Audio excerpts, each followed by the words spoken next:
नाही, काल जे काही झालं ते नाही झालं बरोबर अधीरा. आणि खरंच प्रॉमिस कर की असं परत करणार नाहीयेस तू. मला माहिती आहे माझ्या भावावर किती जास्त प्रेम करतेस तू. तुला तुझ्या आयुष्यात तो किती जास्त हवाय हेही कळतंय. पण प्रत्येक वेळी आपल्याला हवी ती गोष्ट किंवा ती व्यक्ती आपण आपल्या पद्धतीने नसते मिळवायची. आणि असं इम्पल्सिव्ह वागताना आपण स्वतःचं तर नुकसान करून घेतोच. बघ किती लागलं काल तुला. तुला काय वाटतं या जखमेची वेदना त्याला झाली नसेल? सो असं एखादं पाऊल आपण उचलतो ना तेव्हा आपल्याबरोबर आपली माणसं सुद्धा दुखावली जात असतात.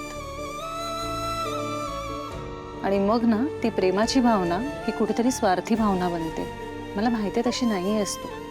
मला तुझ्या भावनाही कळतायत. पण जे झालं ते चुकीचंच झालं. आणि मला प्रॉमिस कर तू परत असं वागणार नाहीस.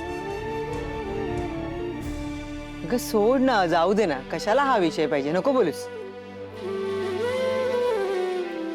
आई बोलत नाहीये, मी समजावते तिला. जसं मी रोहनला लहान भाऊ म्हणून समजावते तशीच ही सुद्धा माझ्यासाठी तेवढ्याच हक्काची आणि तेवढीच लहान आहे. सो त्या नात्याने समजावते आणि तुझ्याकडे प्रॉमिस मागतेय. परत असं नाही वागणार आहेस तू.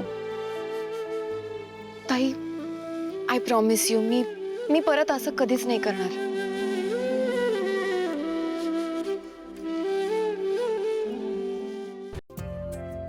जे काय होतं ते चांगल्यासाठीच होतं ना.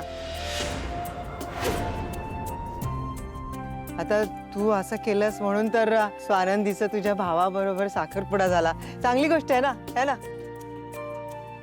I know right Nandutai, I am really very very very happy for you. And you know, I guarantee you, you will be the happiest person in this world. I know, मी तुमचं कॉन्व्हर्सेशन ऐकलंय. तो कधी कधी असा खडूस वाटू शकतो.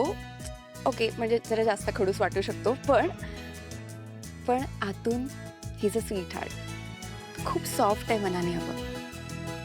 म्हणजे जसा फणस असतो ना तसा. Man with a golden heart. You know what, he is a commitment freak. त्याने एकदा प्रॉमिस केलं ना तर तो कधीच तोडत नाही. तो तुझी इतकी काळजी घेईल, तुझ्यावर इतकं प्रेम करेल, कंप्लेंटला जरा सुद्धा जागा नाही उरणार. Trust me. तुला माहितीये, त्याच्या इतका प्रेमळ आणि केअरिंग माणूस मी कधीच नाही बघितलाय. Nandutai, trust me, he will be the best husband to you.